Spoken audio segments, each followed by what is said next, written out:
Hello guys, hello all of you. हम आपकी question answer आपको हम करा रहे थे इग्नू के।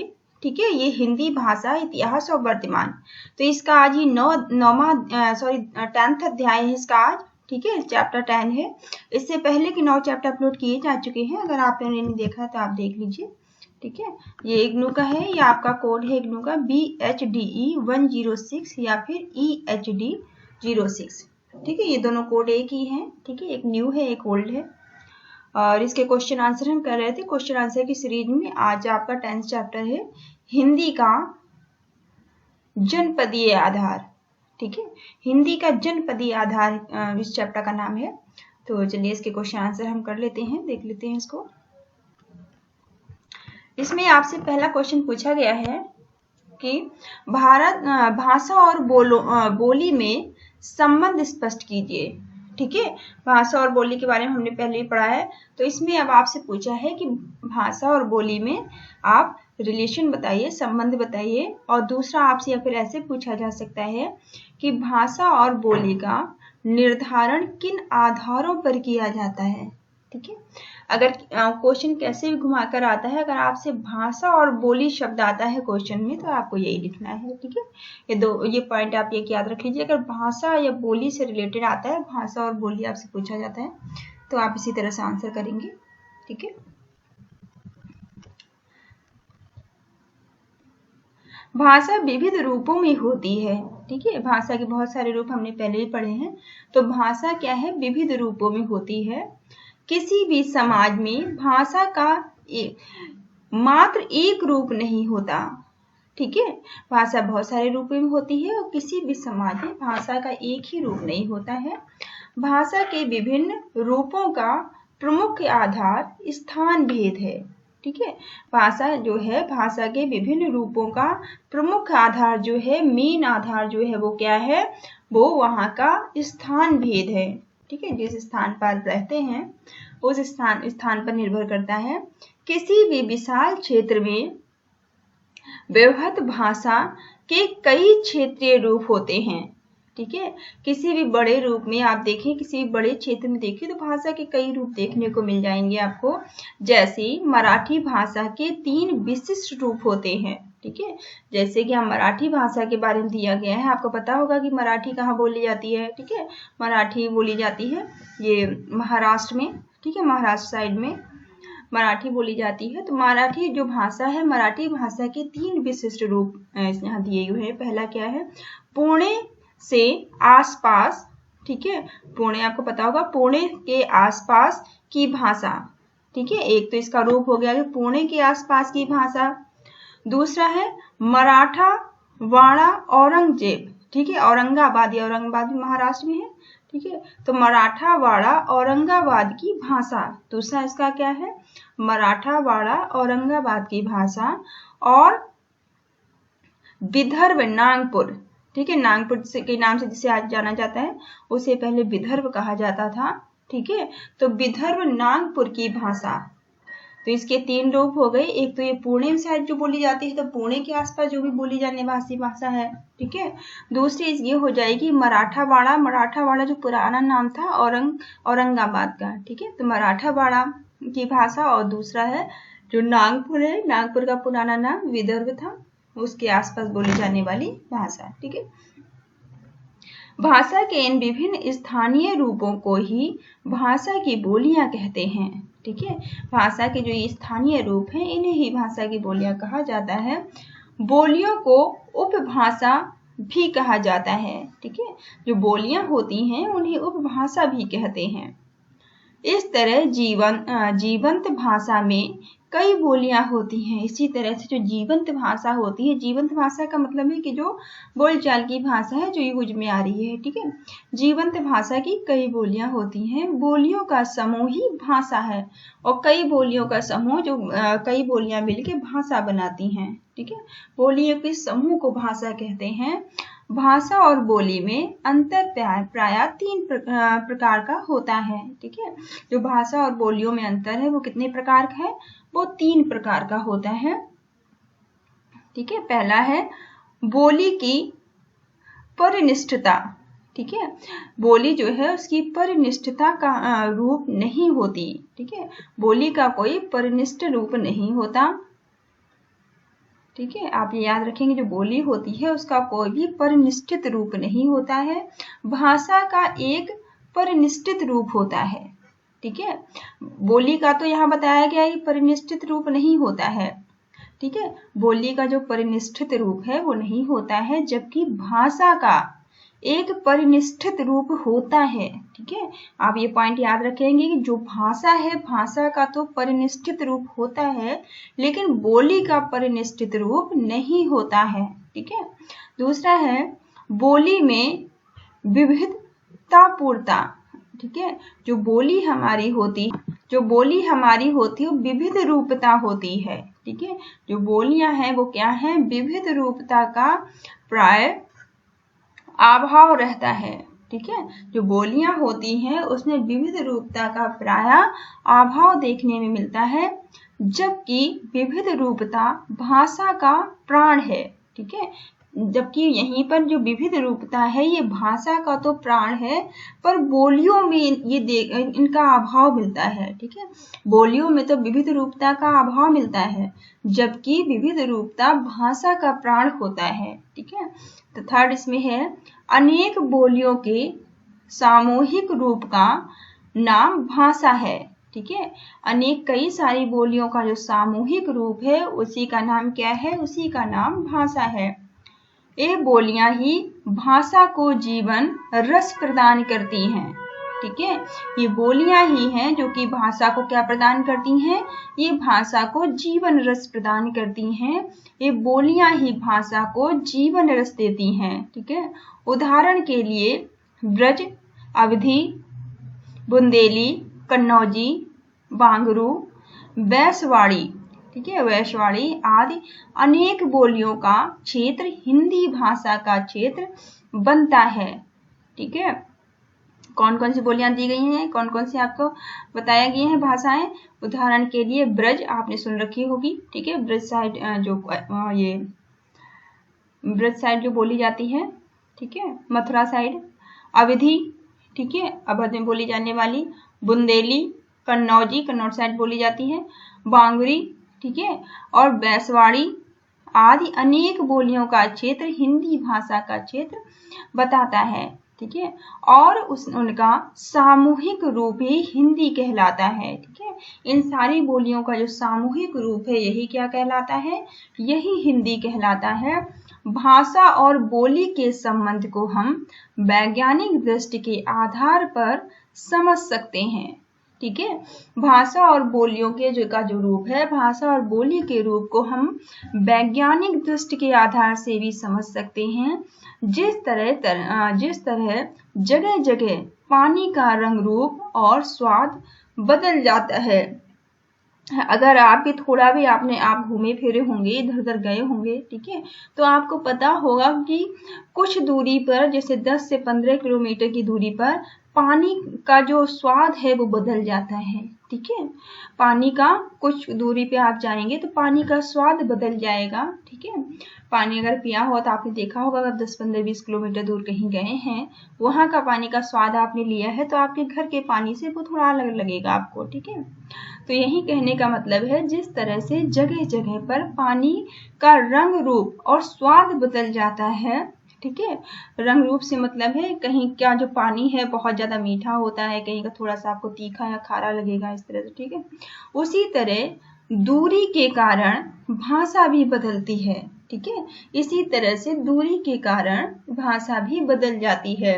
10 से 15-20 किलोमीटर की दूरी पर वहां पे कुछ भाषा में भी चेंजेस देखने को मिलते हैं, वहां की जो लोकल लैंग्वेज होती है, अर्थात परिवर्तन इतना कम होता है कि अंतर के बावजूद उन बोलियों में संप्रेषणीयता होती है, ठीक है, क्योंकि उनमें अंतर बहुत कम होता है, ठीक है। इसके कारण बहुत अंतर कम होने के कारण क्या होता है, बोलियों में संप्रेषणता होती है, विचारों का आदान प्रदान संभव हो पाता है, ठीक है। और हमारी बात वो समझ पाते हैं, हम उनकी बात समझ पाते हैं, ठीक है। तो विचारों का हम आदान प्रदान हो पाता है, क्योंकि बहुत ही बहुत कम अंतर होता है, ठीक है। हर पड़ोस की प्रत्येक बोली में ठीक है, तो प्रत्येक बोली में संप्रेषणता होती है, जिसे निम्नलिखित आरेख से समझा जा सकता है। बोलियां, जैसे यहाँ पे आपको एक समझाने की कोशिश की गई है, ठीक है। एक बोली 1 2 3 फिर या 4 इस तरह से आपको बताया गया है। 1 से लेकर 12 तक बोलियों के बारे में आपको बताया गया है कि थोड़ा थोड़ा चेंज होते होते लास्ट में अगर आप 1 से डायरेक्ट 12 में जाएंगे तो बहुत ज़्यादा चेंज देखने को मिलेगा, ठीक है।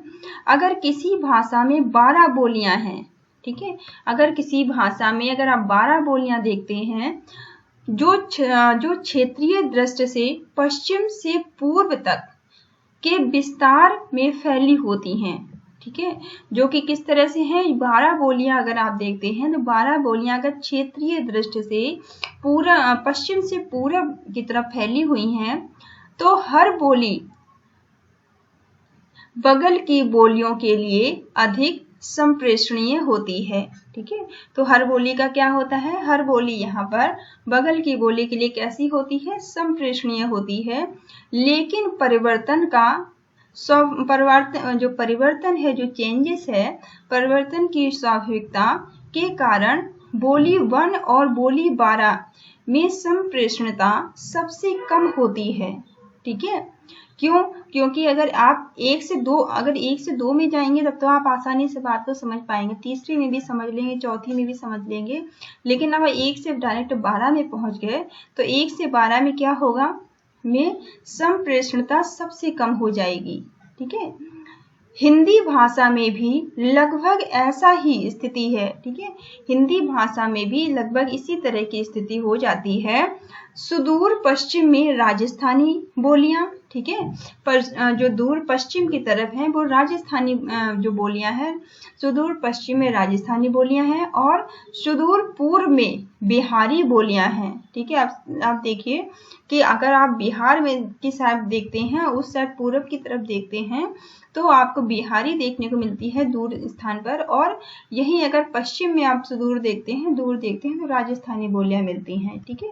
मध्य में क्रम से पश्चिमी हिंदी और पूर्वी हिंदी की बोलियां हैं, और मध्य में आपको क्या क्या मिलेंगी, पश्चिमी हिंदी और पूर्वी हिंदी की बोलियां मिलेंगी। इनमें क्रमांश अंतर की मात्रा बढ़ती जाती है, ठीक है। इनके अंदर काफी डिफरेंस हो जाता है, अंतर बढ़ता जाता है। इन अंतरों के कारण ही भाषाविद भाषा वैज्ञानिक आधार पर इन्हें अलग भाषा या भाषा समुदाय कहते हैं, ठीक है।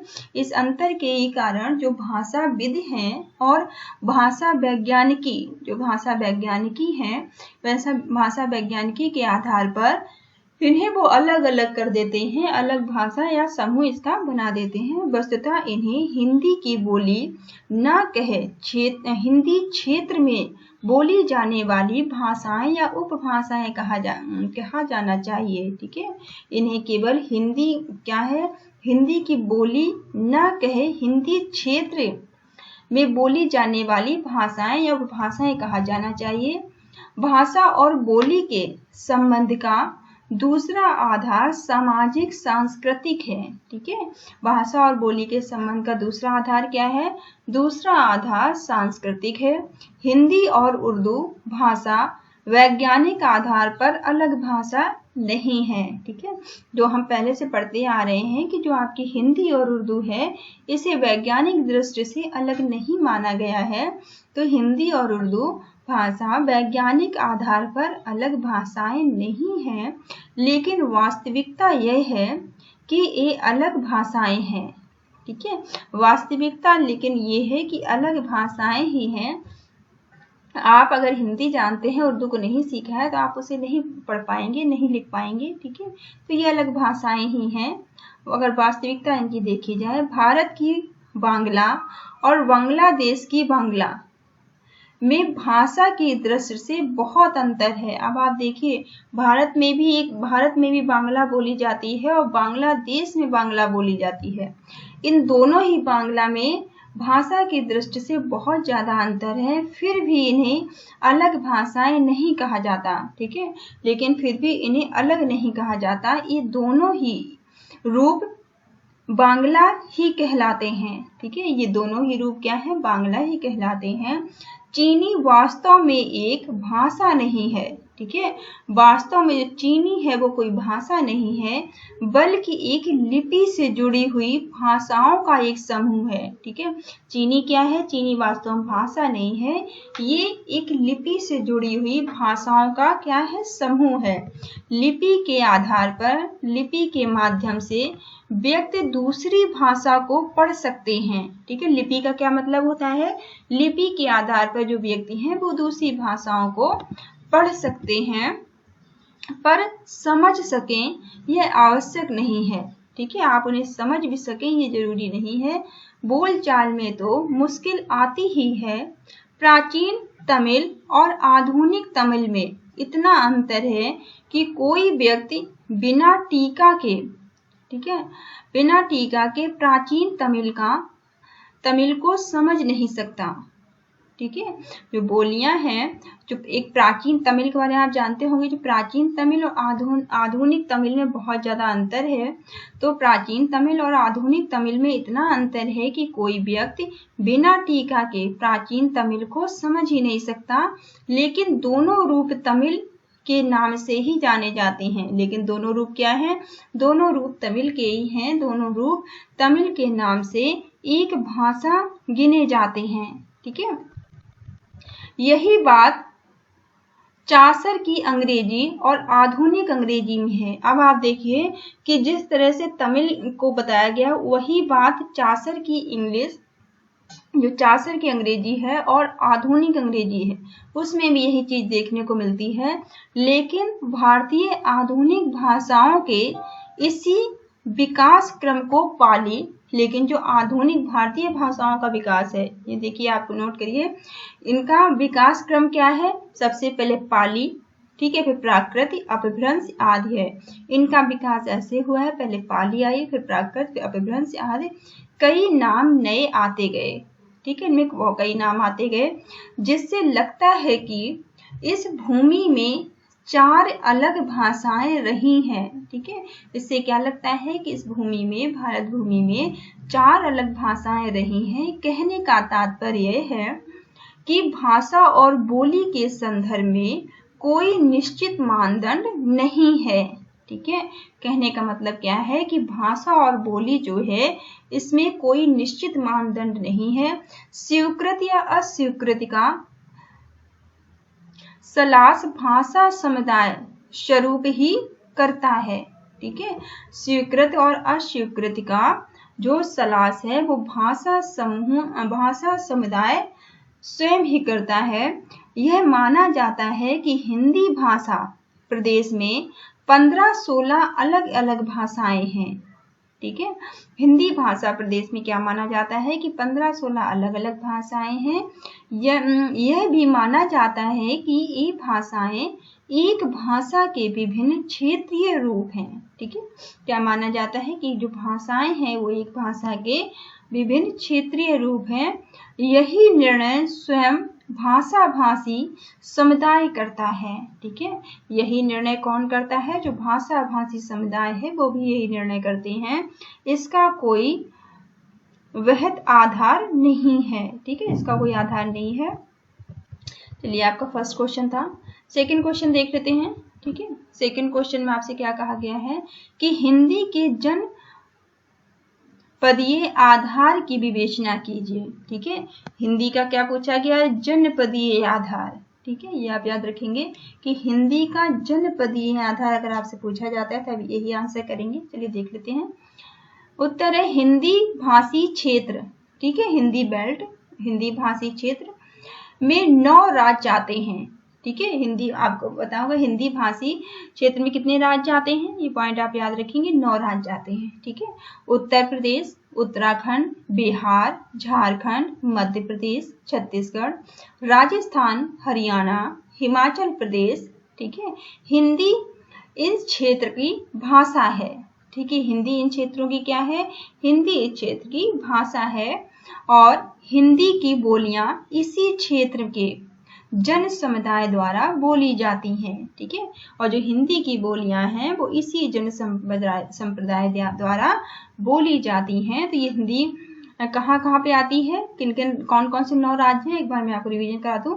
9 राज्य जो हैं, जो हिंदी भाषी 9 राज्य हैं वो कौन कौन से हैं आप याद करिए मेरे साथ। उत्तर प्रदेश, उत्तराखंड, ठीक है, उत्तर प्रदेश का ही हिस्सा उत्तराखंड था पहले, उत्तर प्रदेश अलग होकर उत्तराखंड बना है। ठीक है, तो उत्तर प्रदेश, उत्तराखंड, बिहार उत्तर प्रदेश से सटा हुआ है, झारखंड, मध्य प्रदेश, ठीक है, छत्तीसगढ़, राजस्थान, हरियाणा और हिमाचल प्रदेश, ये सभी एक दूसरे से सटे हुए राज्य हैं। हिंदी क्षेत्र की बोलियों को 5 वर्गों में बांटा जाता है। ठीक है, अब हिंदी क्षेत्र की जो बोलियां हैं इन्हें 5 क्षेत्रों में बांटा गया है। इन वर्गों को उपभाषा की संज्ञा दी जाती है। ठीक है, इन वर्गों को किसकी संज्ञा दी जाती है, इन वर्गों को उपभाषा की संज्ञा दी जाती है। उपभाषाओं के अंतर्गत हिंदी के बोलियां आती हैं। ठीक है, उपभाषाओं के अंतर्गत क्या आते हैं, उपभाषाओं के अंतर्गत हिंदी की बोलियां आती हैं। इसे हम निम्न तालिका से स्पष्ट कर सकते हैं। ठीक है, इसे हम स्पष्ट कर सकते हैं हिंदी भाषा। ठीक है, पहला है राजस्थानी। ठीक है, राजस्थानी में क्या क्या आती है, क्षेत्र राजस्थान आता है। ये राजस्थान में आपके हैं मेवाती, ठीक है, मेवाती, मालवी, हड़ौती जो जयपुरी भी कहते हैं इसे, और मारवाड़ी, ये क्या है आपके राजस्थानी बोलियां हैं। ठीक है, मेवाती, मालवी, हड़ौती जिसे जयपुरी भी कहते हैं, मारवाड़ी जिसे मेवाड़ी भी कहा जाता है, तो आप इन्हें याद रखेंगे। दूसरी है पश्चिमी हिंदी। ठीक है, पश्चिमी हिंदी क्षेत्र इसका क्या है, हरियाणा उत्तर प्रदेश। ठीक है, पश्चिमी हिंदी का क्षेत्र हरियाणा उत्तर प्रदेश है। पश्चिमी हिंदी की बोलियां हैं खड़ी बोली, बांगरू या हरियाणवी। ठीक है, ब्रज भाषा, कन्नौजी, बुंदेली। ठीक है, पश्चिमी हिंदी का क्षेत्र क्या आता है, क्षेत्र इसका हरियाणा उत्तर प्रदेश है। ये इसकी बोलियां क्या क्या हैं, खड़ी बोली है। ठीक है, हम सब जो बोलते हैं उसे खड़ी बोली कहते हैं। बांगरू या हरियाणवी जो हरियाणा साइड बोली जाती है। ब्रज, ठीक है, ब्रज भाषा मथुरा साइड बोली जाती है, मथुरा में। कन्नौज में बोली जाती है, और बुंदेलखंड साइड बोली जाती है। ठीक है, नेक्स्ट है आपका पूर्वी हिंदी। ठीक है, पूर्वी हिंदी का क्षेत्र क्या क्या है, उत्तर प्रदेश और मध्य प्रदेश। ठीक है, पूर्वी हिंदी बोली जाती है उत्तर प्रदेश और मध्य प्रदेश में। पूर्वी हिंदी में आती है अवधी, ठीक है, अवधी, बघेली और छत्तीसगढ़ी। ठीक है, पूर्वी हिंदी में क्या क्या आती है, अवधी, बघेली और छत्तीसगढ़ी। ठीक है, ये पूर्वी हिंदी की बोलियां हैं। अब है बिहारी उपभाषाएं। ठीक है, बिहार की उपभाषाएं क्या हैं, ये उत्तर प्रदेश और बिहार में बोली जाती हैं। ठीक है, बिहारी उपभाषाएं क्या है, भोजपुरी, मैथिली और मगही। ठीक है, इनकी क्या है, बिहार साइड बोली जाने वाली भाषा है, भोजपुरी, मैथिली और मगही। ठीक है, ये बिहार साइड बोली जाती है। फिर पहाड़ी भाषा, फिर नेक्स्ट आता है पॉइंट आपका पहाड़ी भाषा से। पहाड़ी भाषा की बोलियां क्या हैं, पहाड़ी भाषा किधर बोली जाती है, हिमाचल प्रदेश और उत्तर प्रदेश में बोली जाती है। ठीक है, पहाड़ी भाषा का क्षेत्र क्या है, हिमाचल प्रदेश और उत्तर प्रदेश। तो पहाड़ी भाषाएं बोली जाती हैं कुमाऊनी। ठीक है, इसकी बोलियां क्या है, कुमाऊनी, ठीक है, और गढ़वाली, नेपाली।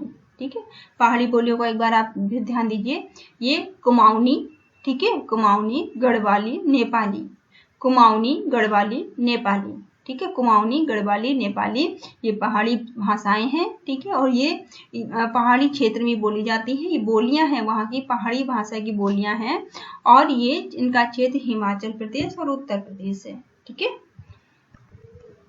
इस तरह नेपाल की भाषा नेपाली को छोड़ दें तो भारत में हिंदी क्षेत्र की 17 बोलियां हैं। ठीक है, अगर हम नेपाल की भाषा नेपाली को अगर हम छोड़ देते हैं, ठीक है, नेपाल में नेपाली बोली जाती है ना, तो नेपाल की भाषा अगर हम नेपाली को छोड़ दें तो हिंदी क्षेत्र में कुल कितनी भाषाएं बोलियां हैं, वो 17 बोलियां हैं। ठीक है, हिंदी क्षेत्र में तो कुल 17 बोलियां रह जाती हैं। ठीक है, तो ये क्वेश्चन आपका सेकंड यहाँ पे खत्म होता है। ये जो आपका थर्ड क्वेश्चन है ये काफी बड़ा क्वेश्चन है, ठीक है, तो हम इसे नेक्स्ट वीडियो में कर लेंगे। तो इसको यहीं खत्म करते हैं। आप चैनल को लाइक करिए, शेयर करिए, सब्सक्राइब करिए, ठीक है। और कोई प्रॉब्लम है तो आप मुझे कमेंट करके पूछ सकते हैं। अगर आप इसका वीडियो चाहते हैं तो आप अपनी मेल आईडी मुझे कमेंट कर दीजिए, ठीक है। कमेंट बॉक्स अपनी मेल आईडी दे दीजिएगा, मैं आपको PDF सेंड कर दूंगी, ठीक है। अगर आप किसी और सब्जेक्ट का वीडियो बनवाना चाहते हैं, किसी भी, चाहे वो NIS हो चाहे IGNOU हो, ठीक है, तो आप मुझे मैसेज कर सकते हैं, बता सकते हैं, मैं आपको बना दूंगी। Thank you all of you, thank you for watching.